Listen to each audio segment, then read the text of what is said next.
முதல்ல நிதிஷ்குமார் ஏன் திடீர்னு ஒருங்கிணைப்பாளர் பதவி வேண்டாம், எனக்கு எந்த பதவி வேண்டான்ட்டாரு. அதாவது கடந்த ஜனவரி 13ஆம் தேதி இந்த காணொலி வாயிலாக அந்த கூட்டம் நடைபெற்றது. அதில்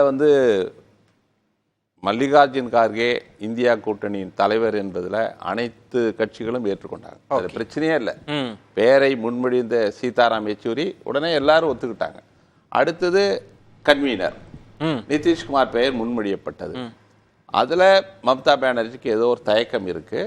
அப்போ ராகுல் காந்தி குறுக்கிட்டு மம்தா பானர்ஜியுடன் பேசி அந்த பெயரை நாம் பிறகு அறிவிக்கலாம் அப்படின்னு வச்சிருக்காங்க. வக்கீல நிதிஷ்குமார் எனக்கு வேண்டவே வேண்டாம்.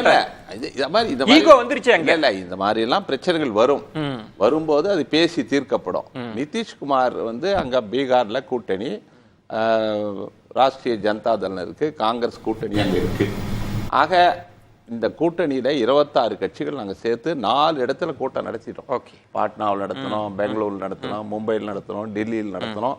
அடுத்து இப்போ காணொலி வாயிலாக நடத்தியிருக்கோம். இப்போ இன்றைக்கு எல்லாம் மணிப்பூர்ல ராகுல் காந்தியின் இந்திய ஒற்றுமை நீதி பயணத்தை போயிருக்காங்க. சரி, திரும்ப இன்று இரவு வந்துருவாங்க. நாளையிலிருந்து பேசி இந்த பிரச்சனை தீர்க்க நிச்சயமாக மோடி ஆட்சியை அகற்றுவதில் 26 கட்சிகளும் கட்டுக்கோப்பாக இருப்பார்கள்.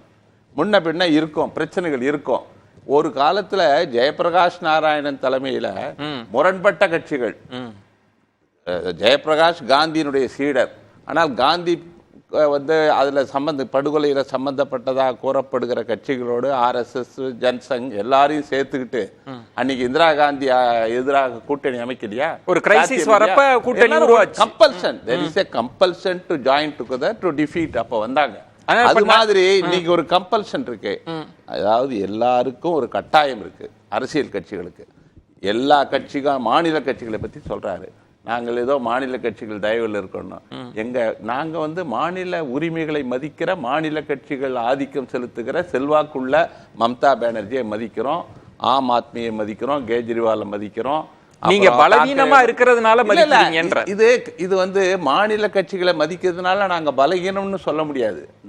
நாங்க எங்க வலுவா இருக்கணும் அங்க இருக்கிறோம். அதனால அடுத்த கட்டம் நான் கேட்கிறேன், இன்னைக்கு பாஜகவோட கூட்டணி சேருவதற்கு ஏதாவது ஒரு கட்சி பேர் சொல்லுங்க.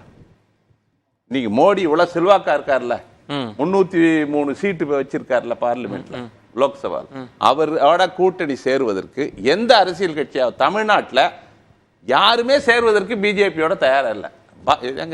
அதிமுக தயாரா இல்லைங்க.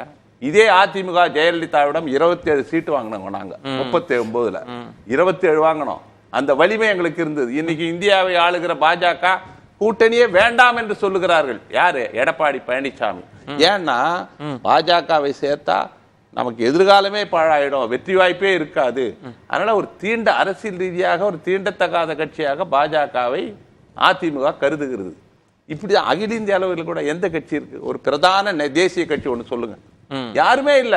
மோடியோட யாரும் இணங்கி பணியாற்றுவதற்கு தயாரா இல்ல. ஏன்னா ஜனநாயகத்துல தேர்ந்தெடுக்கப்பட்ட ஒரு ஆட்சியில ஒரு சர்வாதிகாரியாக அவர் செயல்படுகிறார். அவர் தனித்தன்மை. உங்க பாயிண்ட் என்னன்னா இப்ப நிதிஷ்குமார் விவகாரம்லாம் பெருசு இல்ல, மம்தா பானர்ஜி நிதிஷ்லாம் பேசி தீர்த்துப்பாங்கன்றீங்க. அவர் ஒரு நண்டு கதையை சொல்றாரு. ரெண்டு நண்டு புடிச்சு இழுக்குன்ற கதையை சொல்றாரு. அனைவரையும் ஒருங்கிணைப்பதில் தீவிரமாக பணியாற்றியவர் நிதிஷ்குமார். ஒரு மெச்சூர்டு பாலிட்டிஷியன். அவர் அனுபவம் வாய்ந்தவர், சோசியலிஸ்ட் இயக்கத்தில் இருந்தவர். அவர் பாரம்பரியமான ஒரு மெச்சூர்ட் மேன் தான். விரக்தியில வேண்டான்றாரு.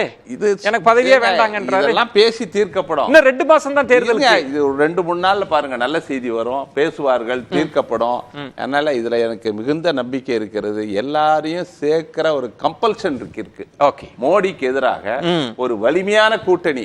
அதுல மாநில கட்சிகள் வெஸ்ட் பெங்கால்ல மம்தா பானர்ஜி, இங்க நிதிஷ்குமார், பீகார்ல, தமிழ்நாட்டில் திராவிட முன்னேற்ற கழக தலைவர் ஸ்டாலின், இப்படி ஒவ்வொரு மாநிலத்திலையும் யார் ஒரு மாநில கட்சி வலிமையாக இருந்தால் அந்த மாநில கட்சியினுடைய தலைமைக்கு கீழே காங்கிரஸ் பணியாற்றுவதற்கு தயாராக இருக்கு. அர்ஜுன் மூர்த்தி, எனக்கு சுருக்கமா சொல்லுங்க. கோபன் நான் சொல்வது, நீங்க யதார்த்த அரசியல்வாதி தான். இவ்வளவு கட்சிகளை சேர்க்கிறப்ப சில கருத்து அது சரி செய்யப்படும்.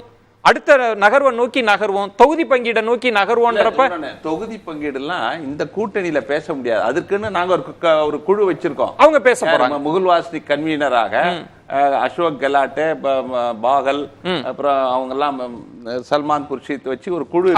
அந்த குழு வந்து ஒவ்வொரு அடுத்த கட்டம் பானர்ஜி கிட்ட பேசுவாங்க, திமுக தலைவர் ஸ்டாலின் கிட்ட பேசுவாங்க. அது அடுத்த கட்டம். எவ்வளவு பெரிய கஷ்டம் பாருங்க இவங்களுக்கு, காங்கிரஸ்க்கு எவ்வளவு பெரிய கஷ்டம். ஜனநாயக கட்சிங்க, அதான் எவ்வளவு பெரிய கஷ்டம்.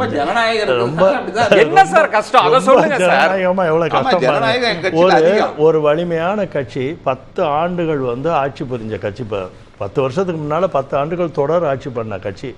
இந்த கட்சிக்கு இன்னைக்கு வந்து தன்னோட கட்சியோட பாரத பிரதமர் யாருன்னு சொல்றதுக்கே இவ்வளவு தடுமாறு சொல்றது இல்லையே.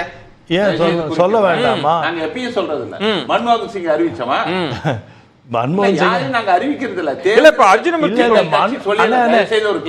மன்மோகன் சிங் எங்க கட்சியை பொறுத்த வரைக்கும் பாராளுமன்ற காங்கிரஸ் கட்சி தேர்தல் வெற்றிக்கு பிறகு கூடி வந்து ஒருத்தரை தேர்வு பண்ணுவாங்க, அவ்வளவுதானே சார். அப்படி இல்ல. இந்திரா காந்தியை எதிர்த்து மொரார்ஜி தேசாய் போட்டிட்டாருங்க. ஒரு நிமிஷம் சுருக்கமா சொல்லுங்க. மன்மோகன் சிங் அறிவிச்சதுக்கு காரணம் வந்து சுப்பிரமணிய சாமி. இல்ல அது வேற கதை சார், அந்த கதைலாம் இப்ப வேண்டாம் சார். நம்ம நாட்டுக்கு வந்தறோம். அவங்க சோனியா காந்தி வந்திருப்பாங்க. இல்ல அர்ஜுனமூர்த்தி அன்னைக்கு அவங்க மறுத்து தான் மன்மோகன் இல்ல பாயிண்டடா வரும். அது டீவியேட் ஆயிட வேண்டாம், பெரிய வளர்ச்சி திசை மாற்ற வேண்டாம். நான் ஒரே ஒரு நேரடி கேள்வி, இல்ல நேரடி கேள்வி இல்ல அர்ஜுனமூர்த்தி, நான் நேரடியான ஒரே கேள்வி என்னன்னா, இந்தியா கூட்டணி பொறுத்த வரைக்கும் கோபண்ணா அவர்கள் சொன்னது, நீங்க சொன்ன கருத்து வேறுபாடுகள்லாம் சரி செய்யப்படும் சார். என்னைக்குமே ஒன்று வச்சுக்கோங்க சார், எல்லா அரசியல் கட்சியிலையும் ஜனநாயக ரீதியாக சரிப்படக்கூடிய வாய்ப்பு இருக்கும் சார். இவங்களுக்கு அந்த வாய்ப்பே இருக்காது. ஏன்னு வச்சுக்கோங்களேன், இந்த குழந்தைங்க விளையாடுற ஐட்டத்தை வச்சு பார்த்தீங்கன்னா பசில்ஸ் இருக்கும், அதாவது கரெக்டாக பொருந்தக்கூடிய இடத்துல வச்சிருவாங்க. அந்த குழந்தைங்க வச்சோன்னா செட் ஆகும். இங்கே எதுவுமே பொருந்தாதது, இது எப்படி பொருந்தி நிற்க போகுது? இந்தியா கூட்டணி நிற்க போறதே இல்லை. பொருந்தா கூட்டணி இது என்ன முயற்சித்தாலும் பொருந்தவே பொருந்தாது அப்படின்ற ஒன்றும். இரண்டாவது வந்து சுருக்கமா சொல்லுங்க, எதிர்ப்பு வந்து மோடி எதிர்ப்பு மட்டுமே வச்சு அரசியல் பண்றதுக்கு இவ்வளவு பெரிய, அதாவது ஒரு ஆளை தகர்க்கணுங்கிறதுக்காண்டி அது வேற. ஒரு 20 பேர் நான் வேற இடத்துக்கு நகர்த்துறேன் தலைப்பை சார், அது இன்னொரு கட்டத்துல பேசலாம். இல்லங்க, கொள்கை ரீதியான ஒரு கூட்டணியே இது இல்லையே. அப்புறம் எப்படி இது வந்து ஒரே கொள்கை என்ன, மோடிஜியை அன்சீட் பண்ணணும், இதை தாண்டி கொள்கை. இப்ப இவர் என்ன சொல்றாருன்னா அரசியலும் இல்ல நுணுக்க பேசலாம். அர்ஜுன் காத்துருங்க.